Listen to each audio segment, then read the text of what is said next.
This is On Tilt Trading. Let's review my trade on CHAINLINK today.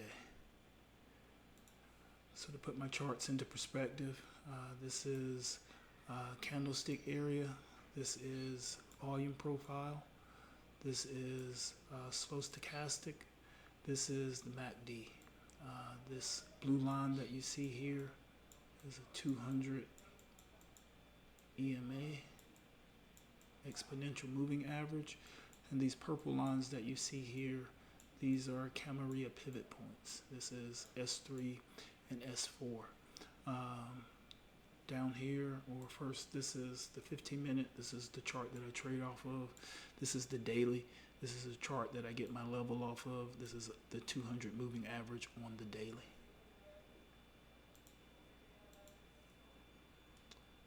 And if we zoom in here, firstly, I want to get a direction on where I would want to trade with this 200 moving average on the daily. I use this as an indicator of strength or weakness. So if a currency pair is trading below the 200 EMA, I consider it weak and only want to short it. If a currency pair is trading above the 200 EMA, I consider it strong and I only want to trade it long.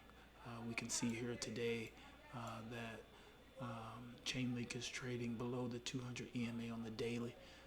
And if we look up here on the 15-minute, it's also trading below.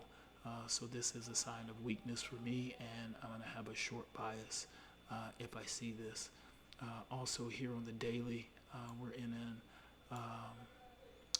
an oversold position on the slow stochastic here, and we have some seller momentum, not heavy seller momentum like we have in this area. And also the MACD is below the average, and we can see the crossover, right here.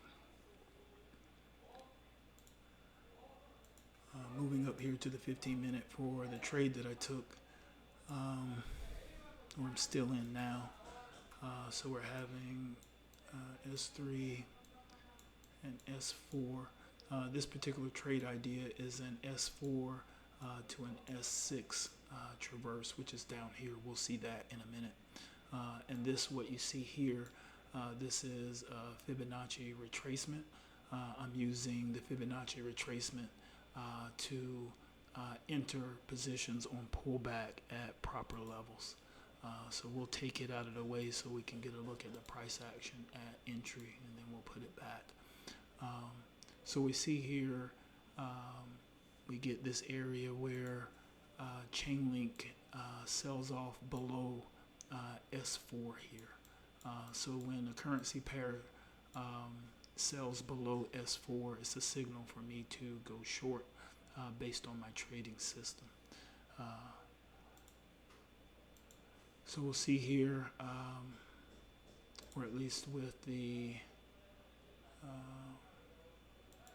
here, actually that's gonna act up because my entry is right here at the top of this candle. But if we zoom in, we'll see when I took my entry here at this level where, or at least I took, my first entry was here, right here at this 0.764 level. Took the entry here. In this next candle, it sold off a bit, but then was bought up.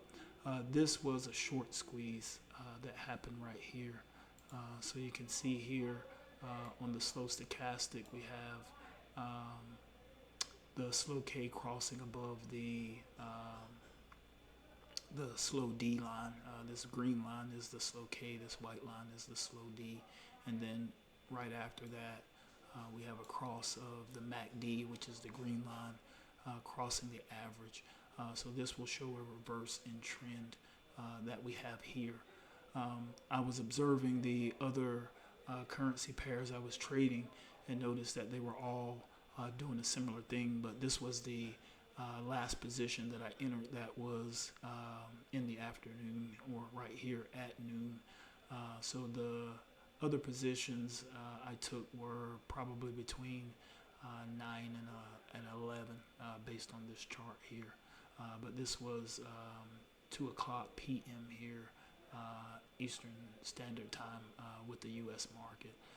So I take the entry, I get stopped out here.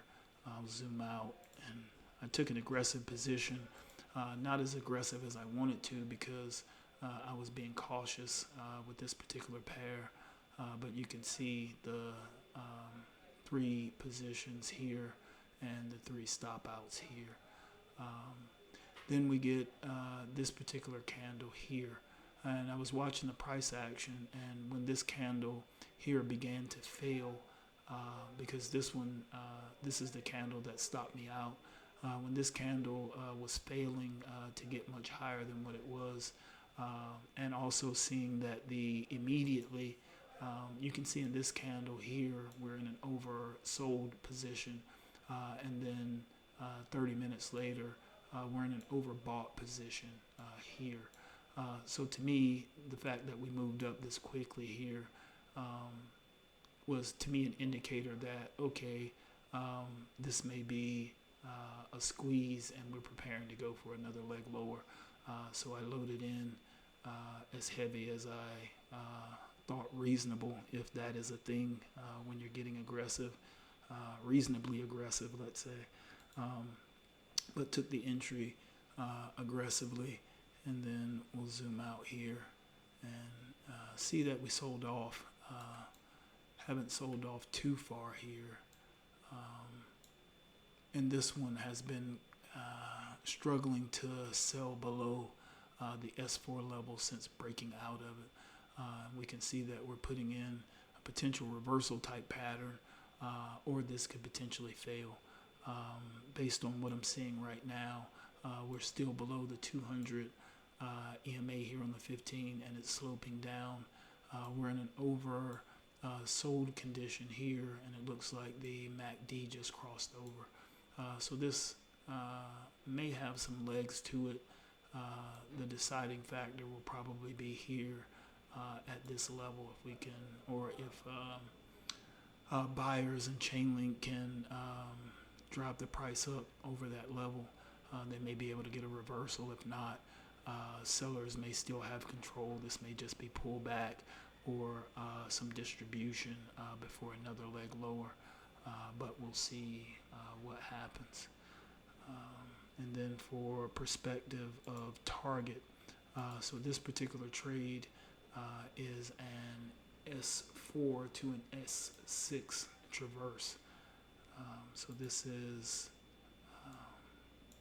S4, and this green line that you see here at take profit, this is S6.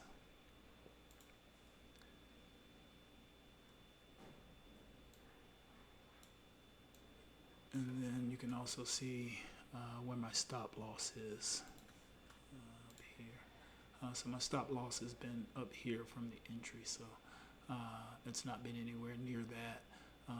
And then I'll give it some time, but I'll probably move my stop down to a protective stop at some point, especially if we're able to get another leg down here on this currency pair. But thank you for checking out my trade. This is On Tilt Trading. We'll see you next time.